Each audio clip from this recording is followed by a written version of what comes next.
So Namaskar class here. I heartily welcome back once again all the viewers on your own YouTube channel Azad Classes. And if you don't know me, this is Vaibhav Tripathi and you all are watching Azad Classes. तो हम start करने जा रहे हैं आज demand का वो सबसे खूबसूरत टॉपिक जो आपके एग्जामिनर आपकी परीक्षा लेते समय पूछते जरूर है, और अगर ध्यान से कर लिया तो 4 नंबर आज तुम्हारी झोली में भरेंगे। वो गाना था ना, भर दो झोली मेरी। शुरू करते हैं।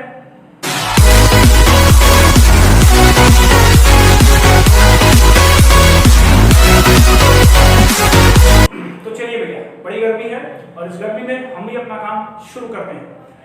The topic which we have taken today, that is movement along the demand curve, and second is shift in demand curve. Demand curve में दो तरह के टॉपिक्स आपको पढ़ने हैं, बहुत ही इंपॉर्टेंट है, एक मूवमेंट और एक शिफ्ट। व्हाट इज डिमांड एक बार मैं बोल दूं, दो मैंने वीडियो बनाया है, आप डिस्क्रिप्शन में चले जाना। डिमांड वाज कि डिमांड हम किसी भी क्वांटिटी की करते हैं, यानी कि किसी भी कमोडिटी को हम क्वांटिटी में डिमांड करते हैं। Demand is demanded in a quantity, ठीक है, by consumer, and that consumer should have a willingness to purchase it, okay, at some given price during a period of time. किसी भी commodity की demand, ये मैंने घड़ी पहनी है, ठीक है, घड़ी पहनने सस्ती है भाई, लेकिन इस घड़ी की मैं क्वांटिटी में ही तो डिमांड कर रहा हूँ, ऐसा थोड़ी है कि पूरी की पूरी शॉपिंग में घड़ी के लिए तैयार हूँ। And there should be a willingness of me to buy this product. Clear है? कुछ न कुछ इसका प्राइस होगा जो सस्ता है, मैंने तुम्हें बताया प्राइस टैग शेयर नहीं करते हैं। And last is during a period of time, एक समय में मैंने ये सारी चीजों को किया, तो इट इज कॉल्ड डिमांड। अब डिमांड में कुछ फैक्टर्स पढ़ेंगे और उन्हीं फैक्टर्स के बेसिस पे हम इन दोनों टॉपिक्स को करेंगे। तो चलो जादू करते हैं movement along the demand curve के साथ। डेफिनेशन सुनिए। If there is a change in quantity demand, if there is a change in quantity demand of any commodity with the change of its own price keeping the other factors constant, so that is called movement along the demand curve, या इसका एक और नाम है जिसे हम कहते हैं change in quantity demand। ठीक है, क्या डेफिनेशन बोला मैंने कि if there is a change in the quantity demand of any commodity with the change in its own price keeping other factors constant, it is called movement along the demand। यहाँ पे आपको other factors दिख रहे होंगे जो मैंने पिछले video में पढ़ाया है, आप डिस्क्रिप्शन में जाके पढ़ सकते हो। क्या बोला भाई कि अगर कोई कमोडिटी है, एकदम ध्यान से सुनो यार, एकदम बच्चों की तरह सुनो, एक कोई कमोडिटी है, ठीक है, अगर उस कमोडिटी की क्वांटिटी में जितना चेंज होता है और वो चेंज उसी कमोडिटी के प्राइस के चेंज होने की वजह से होती है और उस समय सारे के सारे अदर फैक्टर्स साइलेंट हो, तो उसी कंसेप्ट को हम बोलते हैं movement along the demand curve. Clear है? तो चलो जरा सा अपने बचपन में जाते हैं और कोल्ड ड्रिंक्स के बारे में पढ़ते हैं कि कितने सारे कोल्ड ड्रिंक्स हमने पिया था। मेरी फेवरेट थी पेप्सी। तो चलो पेप्सी के बारे में अगर मैं आपको बात बताऊं, suppose the price of Pepsi was ₹10 because we plot price on y axis and generally we plot almost we plot always quantity demand on x axis. So if the price of Pepsi is ₹10, 100 people are demanding Pepsi. Now, when there will be a movement in the demand curve, when its price will change and other factors will remain constant or silent, तो price change करो। Pepsi का अगर price 10 रुपए से 20 रुपए हुआ, अगर Pepsi का प्राइस 10 से 20 हुआ, तो there will be a decrease in the quantity demanded of Pepsi. Earlier 100 people were there who are demanding Pepsi. Now 80 people are or 70 people are there, whatever data you can take, those people are only who are going to demand Pepsi. Why this happens? That if the price increases, the quantity demand has been decreased, हाँ भैया, due to law of demand। याद है? Now there has been a change in the movement in demand curve। The next thing which we can do in this graph, suppose the price of Pepsi now it has been decreased, मतलब मेरे 5 रुपया आ गया। इतनी सस्ती तो खैर आती नहीं थी, कभी कभी आती थी, वो कोला वाला आते थे सब, पतला वाला, हम लोग ने खाया है जम के, पता नहीं तुम खाए होगे कि नहीं यार, लेकिन हम लोग ने खूब खाया। लेकिन मान लो कि 5 रुपए अगर पेप्सी का प्राइस आ जाता है, तो अगर प्राइस डिक्रीज हो गई ना, तो price of Pepsi has been decreased, so as the price falls now its quantity has been increased. It means earlier 100 people were demanding, now as the price decreases 120 or more than that people can demand cold drink और Pepsi.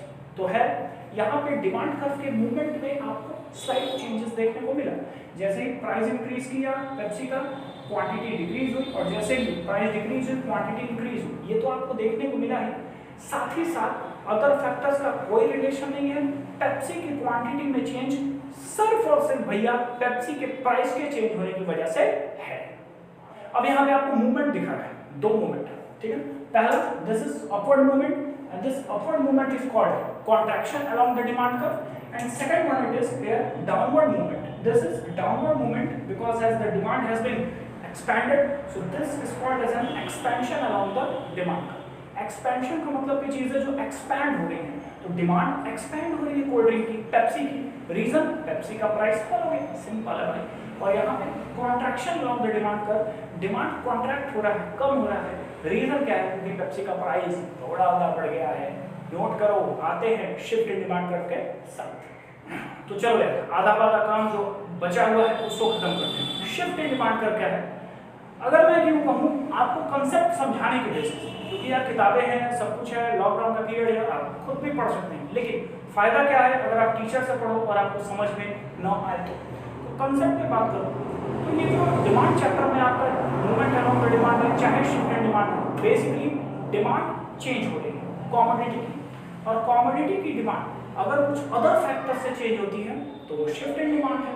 और अगर उस commodity की demand consumer change करता है, change implies both two things, either the quantity demand of commodity will increase or it will lead to fall। तो अगर ये दोनों चीजें होती हैं खुद के प्राइस की वजह से तो मूवमेंट अराउंड द डिमांड का, तो चीजें समझ में आई। Now here shift is of two types, बहुत पहले मैंने आपको कराया था, that is rightward shift and leftward shift, जिसको हम कभी-कभी फॉरवर्ड और बैकवर्ड भी कहते हैं। Now rightward shift in economics always place a positive position and leftward shift in demand का जनरली थोड़ा सा नेगेटिविटी लेके आता है।